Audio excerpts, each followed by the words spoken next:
Ladies and gentlemen, welcome back to a brand new video of Tokyo Ghoul Invoke, and in today's episode we're doing is covering a little bit more on the game.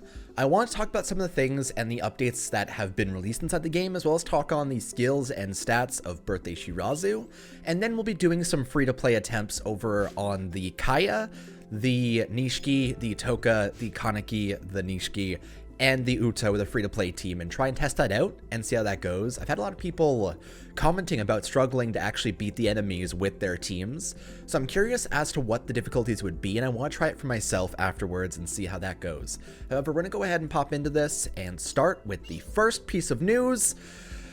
So hey, I was hyping up, quite a bit for me at least, the fact that we're going to end up getting an update for the war that starts tonight. We had a confirmation where the next war from the 12th to the 19th is going to be 1 week long. So I assume this is going to be their time for experimentation. I assume this is going to be their time for trying to get the update out, mostly just because Tokyo Ghoul Invoke released 2 years ago on March 13th inside 2017.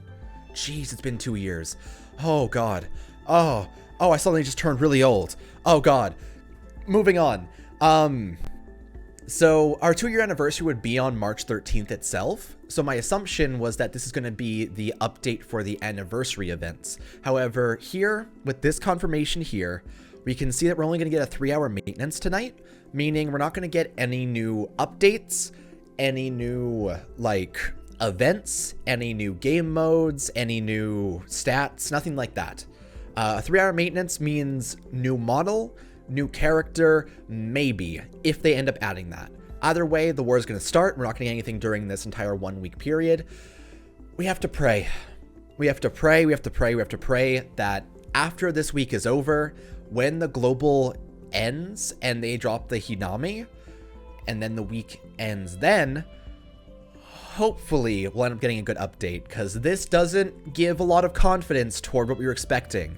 And the fact that it's only 3 hours means that it's going to be a very boring week all throughout Invoke. But that's just kind of what I want to cover there. I wanted to kind of curb the expectations that have been going on and going around the potential updates. And unfortunately, not yet. Hopefully next week. However, that is our status right now. And we also had Birthday Shirazu drop on the 8th of March. I have been busy. However, I have seen his stats and skills, and he honestly is pretty good in general. We'll go ahead and talk on him and kind of discuss what he's all about. I also, here's what I've done. I've pulled up the Birthday Shirazu Rebirth translations. We're going to read that off while doing this, because I also just want to play Invoke mostly today. So hey, Shirazu, a squad leader's resolve. Able to increase the block rate of front row allies and restore their health, he possesses powerful defensive skills. By increasing his skill level, he can also apply durability +1 to normal attacks, making him a support for the team on offensive too. Pretty good stuff. With 8,910 HP, 396 attack, 594 defense, 9 AP, and 8 durability. His base kit is honestly something that's lacking quite a bit. His attack is quite low. His defenses for a defensive character is decently low. 8 durability isn't great, but granted, there's not many situations where you'll end up getting broken from 8 durability unless you're fighting a raid. So it's not too bad. We also have, at 100%, a 1.75 times break bonus to the entire, is it front row or team? All allies attack by 1.75 times on break. So he's kind of a mini Eto in a way, in that he's able at 100% to give a break bonus to your entire team, and honestly running him alongside like a premium high save, for example, would be really good for making a good sustained team. However, the issue is trying to invest up to 100% on a birthday character when there are supposed anniversaries or new characters coming soon. So it's super worth it, especially on global right now. But it's hard to justify investing in as well. We also have reduced damage from strength types to 20%. We have a 20% reduced skill damage incoming, 20% healing up, and +2 AP. So basically, his entire kit isn't based on his stats, which is fantastic. That's how it should be for most of these characters. He could have used an attack bonus of like 300 or so, but it's not a huge deal. he's not going to die. On any red raid you use him on, he is going to survive and be able to buff your team and get them up pretty hardcore and well, to be honest. 20% increased heal, 20% less skill damage, and 20% less damage from reds is fantastic. Plus 2 AP is always good as well. Going up to 11 in total is always a good time. And we also have his skill itself, which is, I'll be a better squad leader. Increase the block rate of front row allies by 30% and apply durability +1 in the normal attacks for 3 turns. Restores 30% of their HP. Now, this is difficult for when you're trying to build combos, because I do think this is absolutely fantastic as a skill. However, the difficulty is that it guarantees that whenever you use your AP and your normal attacks, it'll end up, instead of just being your basic combo, it will also apply 1 durability damage per hit, per character, per AP. And so, for example, a character like Black Reaper with 12 AP in total, that's 12 break damage in total. And so he's going to be able to get the break very easily. However, it could easily be stolen by anyone else needing to use their combo as well. See, I used to use Birthday Psycho quite often inside my casual use, and she has a very similar skill here. Her skill is give the +1 durability to herself at all times. And that is good because she has a double break bonus synergy, which is nice. However, the difficulty with it is I'd sooner use all of my AP through a combo and run through my entire bar of like skill charges and good shit before breaking, instead of getting the break early and guaranteeing that every single turn you'll be able to get a break for 3 turns straight. It's also the fact that it starts off your next turn with the break bonus still on and the +1 durability damage still on, because since it lasts for 3 turns, you can't use all of your AP on a raid before breaking the enemy. If you had a team of this Shirazu, Black Reaper, and Eto as like a good sustain team, Shirazu would give the +1 AP for 3 turns. Eto would be able to do fucking all of her AP, which is over 10. Black Reaper is 12, and he's 11. And so you have 30 total durability damage and no ability to actually get your full combo off or proper building toward your skill. So he's great if you need to guarantee a break every turn. But if you're trying to go for basic combos and trying to maintain good, like, damage for the most part, that is where he lacks quite a bit, I feel. He also has some pretty nice model stuff. Look at him. I love him. I love him. He's so good. And honestly, he doesn't really need dupes all that much. Like, if you go ahead and look at his skill here, I'm going to pull it up here, and then I'm going to pull it up on my phone as well, because that's how this is working. Hey, Shirazu, let me see your 20% skill on the other thing. So it says that it increases block rate for front row allies by 20% for 2 turns and restores 20% of their HP. And so the issue that I was talking about isn't actually present at 20%, 40%, and up to all the way to 80. And so you can get his kit up to 60% and get all of his block rate and healing without actually applying the +1 durability damage to each of the attacks. The difficulty there is you do lose the break bonus, which is his max out skill. However, he honestly doesn't need dupes that much in terms of a character that is a birthday unit.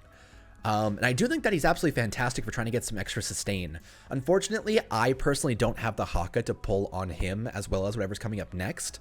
I have 98 right now, and I would sooner save that for whatever banner's coming up next and get lucky, potentially, over testing my luck on a 2-step of a birthday banner and getting nothing off of it. So he's fantastic.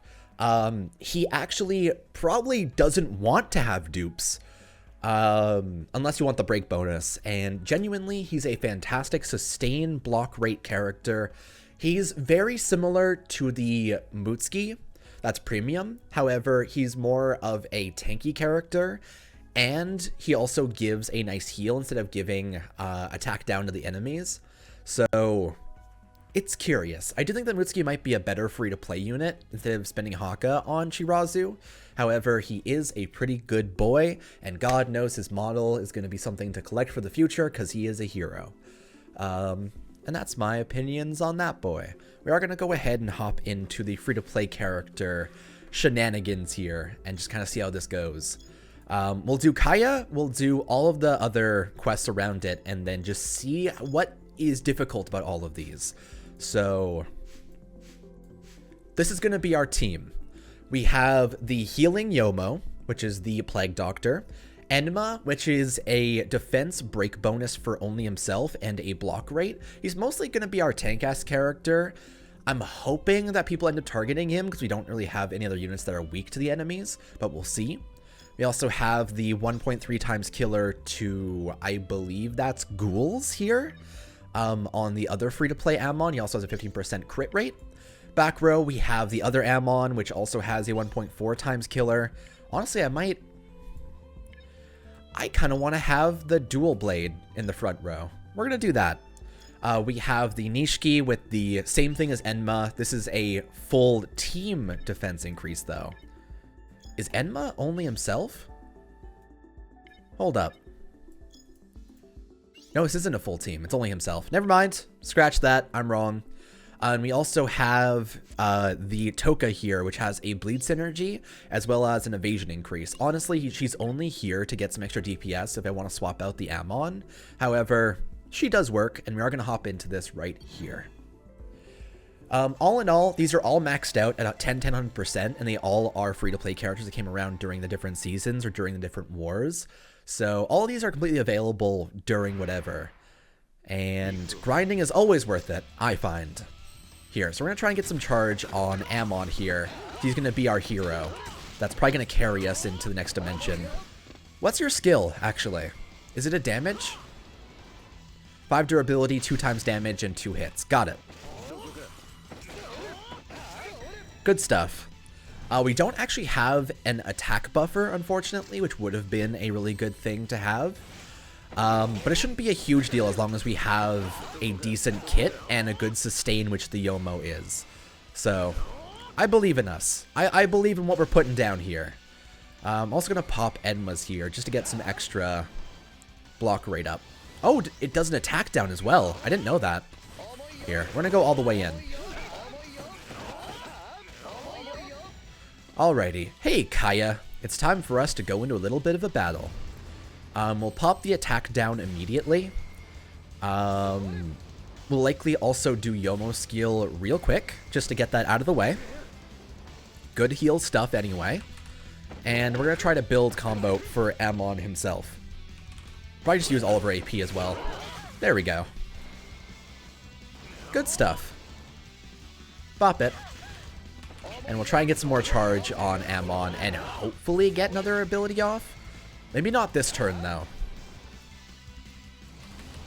Alrighty, 1, 2, 3. Swap out to Toka. Do as much damage as possible. Swap into Ammon. We'll do a small slap back and forth, and we should be good to go.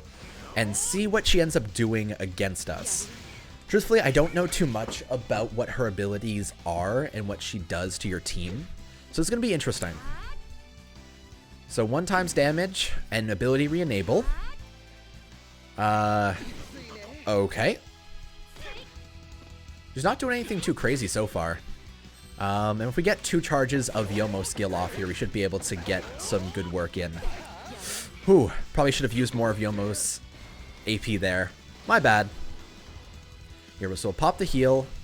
I kind of just want to go for more sustain, honestly. It might be better in this scenario. Just getting some more heals off and trying to work on that. Okay. So I'm actually going to do a double swap with the Ammon back to the Yomo to try and top off all the characters in the front row. I definitely think that the heal is going to be worth it. So full heal. Good stuff. Yomo actually didn't get a full heal, and Ammon's still behind as well. This could be a bad scenario. Hey, Kaya, maybe don't do that.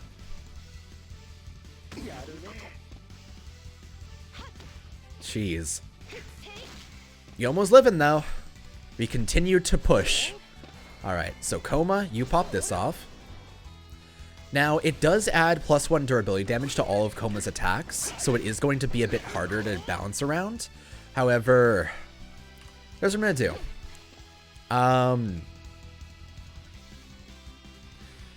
Do I want to get the break with Yomo?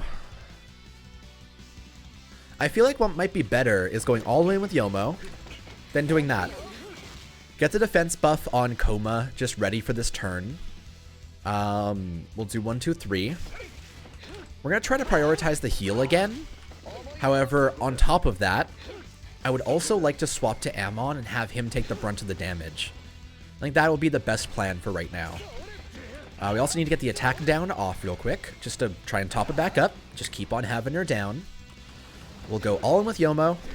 We'll use this Amon skill as well. And slam. Attack go up. Alrighty, what do you have for me? She's probably not going to be able to kill any of my front row this turn, to be honest. All of them have a pretty good base already. Plus Enma. Damn it. We lost one through our process. However, that is our success. I'm also realizing that Coma's thing lasts between different turns. So I guess this is happening now. Yomo, get a break. We need to get some more charge, and why not get another heal off anyway? We'll pop this off. We're not going to go for an overkill, because I don't think I can actually achieve that with this team. However, we are getting there. I'm going to attack with this and swap in Toka Rabbit, because I feel like she's going to be the best force here to actually get this done. Hey, get that sweet-ass fucking bleed off. I probably should have actually tried to proc that earlier. And there we go. There goes the Kaya. So yeah, generally that isn't too bad of a team. I think that the heal definitely saved us quite a bit. But in terms of actual building, it seems like her main issue and the main thing you have to struggle with is she does do quite a bit of damage on each of the turns as it comes up. If you are struggling with trying to grind out her quest, I would say try and get some defense buffers or some things that would help with sustaining. The Yomo is a really good pick for that. If you grinded up the red Toka from the last war, that'd be a good plan. Premium Psycho is always good. Mutsuki would be a great plan. Any guard up character would be fantastic. Evade synergies. Any character that can kind of sustain themselves. Or you could try to rush out the damage and get like Takizawa to get the break bonus and kill in the first turn. So honestly, that Kaya isn't too bad in total. And that's kind of my stance on it. We are going to hop into this one. We're messing with a dark and a green, so I'm probably going to swap out Enma here. I don't know if I want to double up with 2 Ammons, though. I probably want to go like this. Do I have any red units grinded? I think I have the Toka done. Let's actually look at this. Yep, so I have Toka done. We're not going to use the Ammon again. I'm going to use instead the Ayato that also got released on Global recently, because I feel like that's kind of the best team to go with. He uses mostly evasion and the heal break bonus, which is quite nice. Alongside Toka, we have a good foundation for 2 heals, reduce skill damage incoming. We have the Nishiki for the defense increase. And honestly, the main thing I'm missing right now is DPS. And do I have any free-to-play DPS units right now? I'm trying to think. Like, Ammon's good, but do I have any red ones that are around? There's not really a heck of a lot. Like, this Nishiki exists, but I haven't actually grinded him out fully yet. Maybe what we'll do is we'll just use... Fuck, man, I don't know. I don't know who's a good pick for filling out this team in terms of free-to-play stuff. Maybe Kaya? She has an attack break bonus. I don't actually have her 10 out of 10, though. Sure, we'll do it. Because that's worth it for actually trying to get things done. She has 8 AP anyway, and she's going to work for trying to get a break bonus for the front row. I think that'll work. It's better than nothing, at least. So, let's try this out. Alrighty. So, primarily what we're going to want is getting maximum skill charge with Toka every single turn. Trying to get things in place and using her to our advantage to actually get as much green people killed as possible. I probably should have ended up using the light Ammon as well. I could swap out Nishiki for it. Here, we're going to do that, actually. I'm going to charge up Nishiki, and then we're going to swap out to the Ammon and just try and get some work done here. Here we go. And Ammon, break it. Good stuff.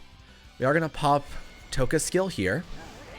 I think it's only a heal, though, so not a huge deal. What is Ayato's skill? I think it's a kick, right? Attack down AoE actually ain't bad at all. I'll take that. Whip it. Bop. Ooh, that does, like, nothing. Okay. Honestly, Ayato might be a better plan here for trying to take this guy down. This is a red territory, though. So maybe... we're going to do maximum charge here, swap out to Toka, get some damage done, because I do want her bleed ready. And I'm probably going to use Ayato here.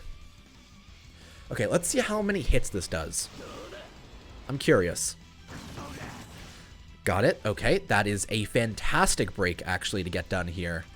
That does confirm some pretty good work to be done here. I am going to pop the skill of Ammon. We haven't gotten a break on the third character on this wave, so it shouldn't be a huge deal. I think just focusing on trying to get as much skill charge as possible on this wave is going to be the priority. I have the heal ready with Toka, but I probably don't want to pop that just yet. And we got the break with Ayato.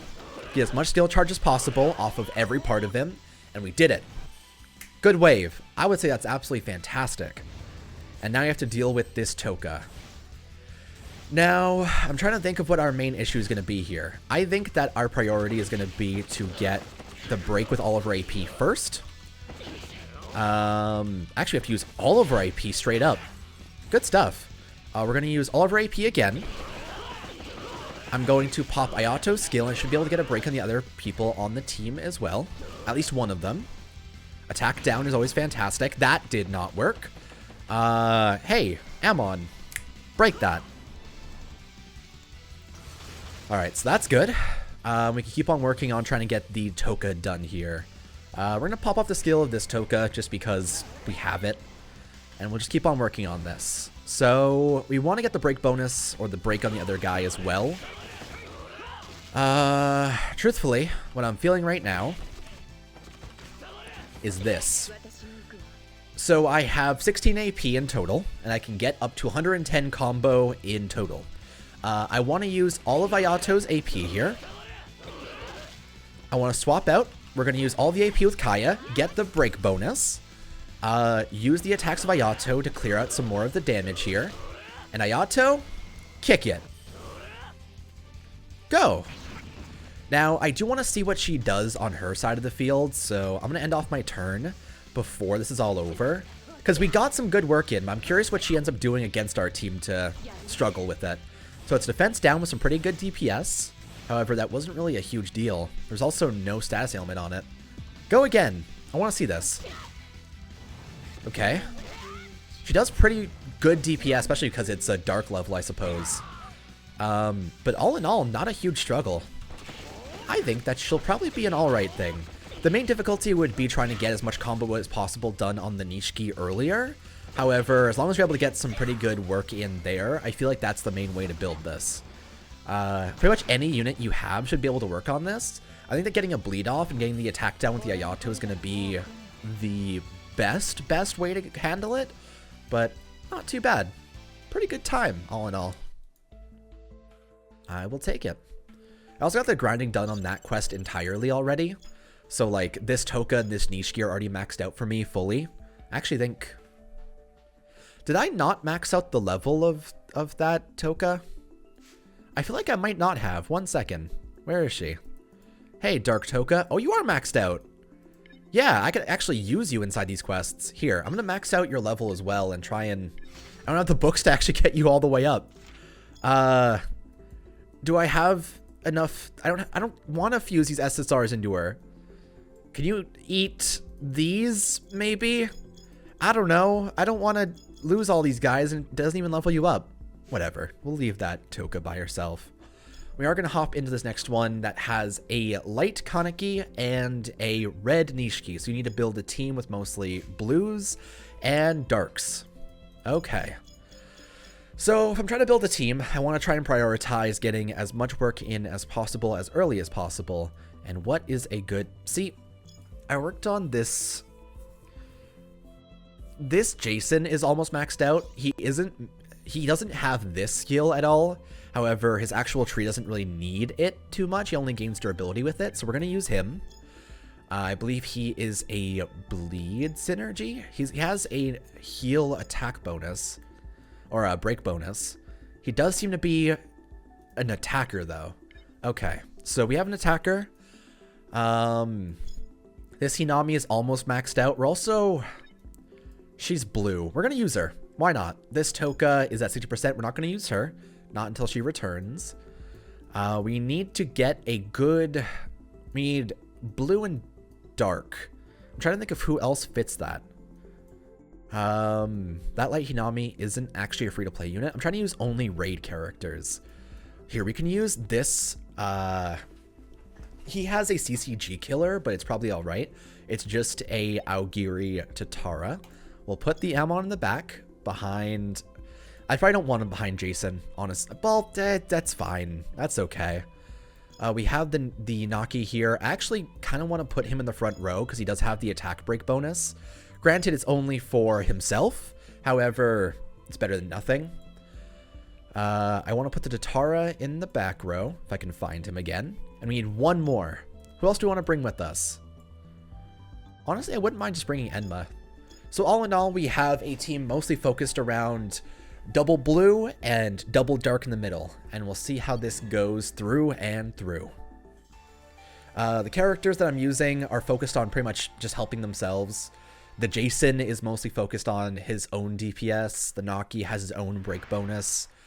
However, if I do want to heal, I'm going to want to get the break with Jason in general. So that's going to be kind of what we plan here.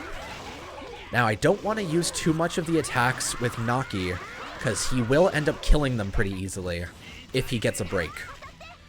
Let's see what Naki's skill is like. He gains... So it's a full team defense up, and he gains +1 durability damage on his attacks. That's a really good kit, actually, in terms of free-to-play units. I will take that. I'm going to pop off this. I'm curious about what it does. Not too bad. It's a very basic, like, attack skill. I also love her animations. What do you do? So, just the hits, right?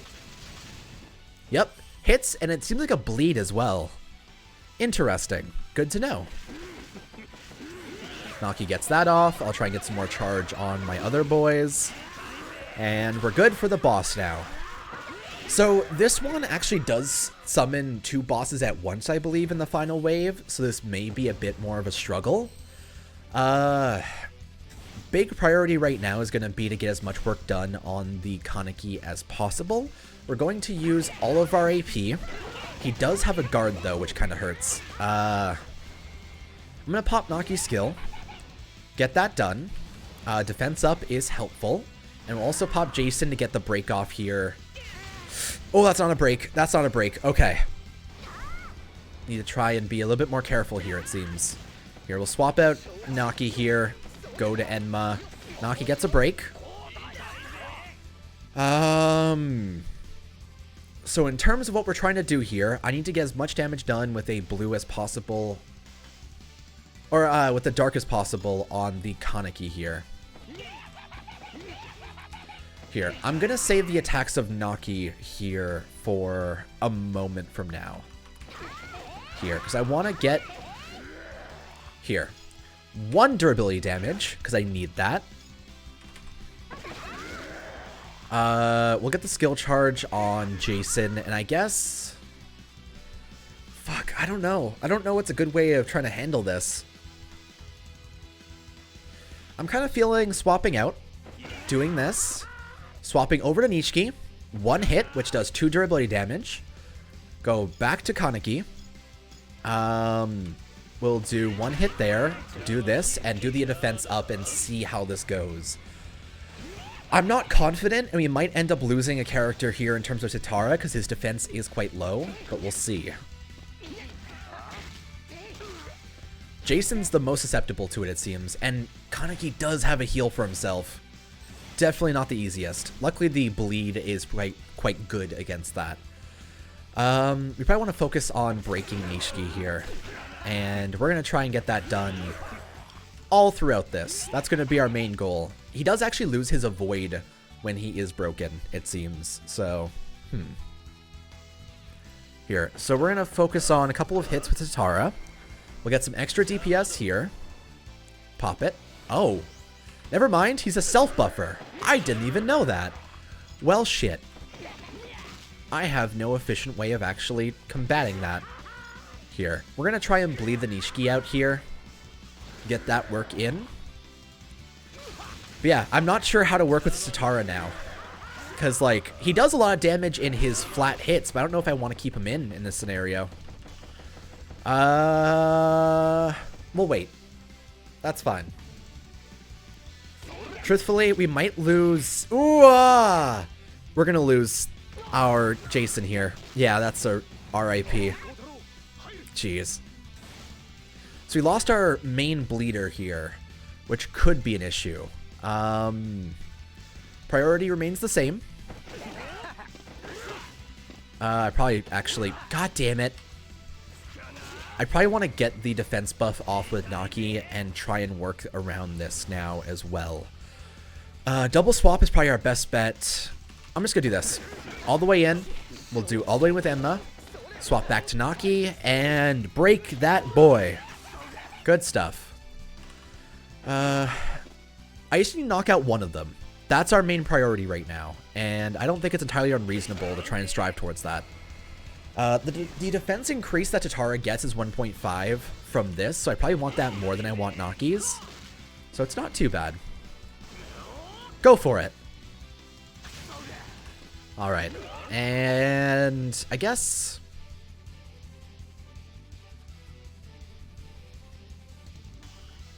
Yeah, I should just try and go all the way in with trying to attack with Tatara here. That's fine. Absolutely fantastic turn. Alright, so Nishiki is dead. It seems like the main issue here is just trying to out-DPS their annoyances and their avoids and stuff. I'm finding the hardest part of it is... If I didn't have the bleed, this Kaneki would be much higher on HP compared to what he could have had. So that would be the main issue. I would say try and pick up a bleed synergy unit when you're doing this. Characters like the Yomori, like the Rabbit Toka, just any units that can get some extra DPS on different turns. Paralysis also might be a good way to try and build around this and try and get this done. There's a lot of really good paralysis units, and if you do lessen their AP, it won't be able to kill your dark units as easily, so not too bad. In a scenario like this, though, I also don't think it would be unfounded to just run in here with, like, an Owl Takizawa or something and try and guarantee, like... Trying to guarantee killing that Kaneki on the first turn would probably be the best bet to beat all of this. I'm going to try to get this done for all the seasons coming up in the future as well. I definitely have fun doing this, like, free-to-play stuff, and I put in the work to grind out these units anyway, so why not try and get this done and see how things go. Go, Hinami! And that is our quest. Not too bad. The main issue seems to be a war of DPS versus DPS versus heal versus heal.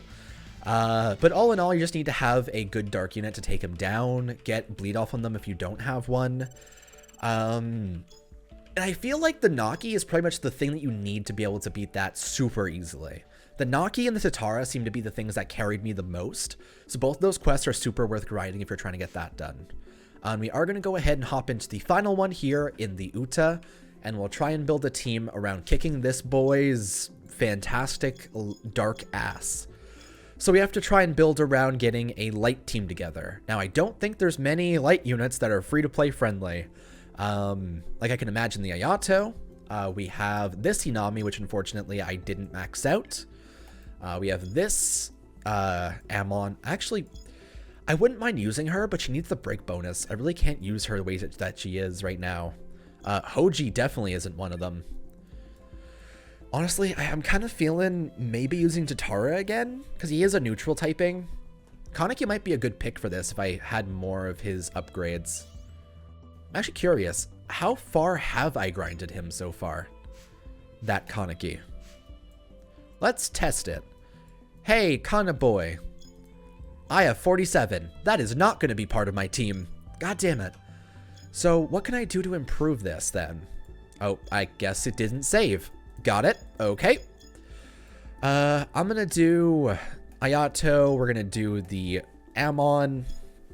I kind of just want to do a sustain character. Like, I might just use the Toka here. Just because it's a great duo. Having the break bonus heal as well as the normal heal is great. Though... No, here's a better idea. My third character is going to be the Jailer Naki. Because I think that would be a good plan if I can even fucking find him. Hello? Boy? No. Dear. Oh, he's at the top. Of course he is. Well, we'll do Naki. I'm going to toss the Aogiri Toka on the team. I'm going to put... Honestly, I kind of want to have a bleed in the back, and we'll put Tatara behind Naki because, you know, that's a pretty good row. So we have Light in the Ayato and the Amon. We have 2 blues on the right side. We have a healer, like, duo in the middle, and a bleeder behind the Amon in case you want to use him for DPS and focus on that. Shouldn't be a too bad time. I honestly don't know what this Uta is all about. I don't think I've ever grinded him properly. So, there's no time like the present. Let's go. Our goal is maximum charge throughout our entire team. Once we're all charged up, we're good to go. We'll move on to the next one. Granted, I wouldn't mind getting the charge on Ayato, and then using Naki's skill to get the defense increase ready for the next wave already. It also helps us already have the break ability ready for the boss. Here we go. And we are going to hop into the boss fight here. Alright, team. Let's get to it. Hey there, Uta boy. It's time for us to do some work against you. Kick it. Nice. I honestly probably should have used my AP more, but... break bonus. Nice. And we're going to use all of our AP here. Go through all of it. We'll use the skill of Naki again, get the defense increase just off for the entire squad. I want to swap out to Tatara. We're going to use the skill of Amon to get some extra DPS in. Bop it. Go all in with Tatara. Swap out to Naki. And... I mean, I guess... Here's what we'll do. We'll get some DPS done. Down to his last AP. I think this will break, right? It did. Perfect. And now we have an entire another set to try and work on here. Honestly, I might want to kick the guys that are around here out first. Mostly just because I want to deal with only the boss fight. So we'll buff up Naki. We'll do some extra attacks here. And you know what? That's good. We're not going to kill with Ayato yet because I want to see what Uta ends up doing and what his main issue is. He is also bleeding, it seems. Is Ayato a bleed synergy? I didn't know about that. Because someone on my team did it. Interesting. He seems to do a lot of DPS against the lights, obviously, but not too bad of a turn. Here. Give me another turn here. Okay, give me another turn here. I want to see his skills. I want to see what they end up doing. I'm trying to find the properties off them.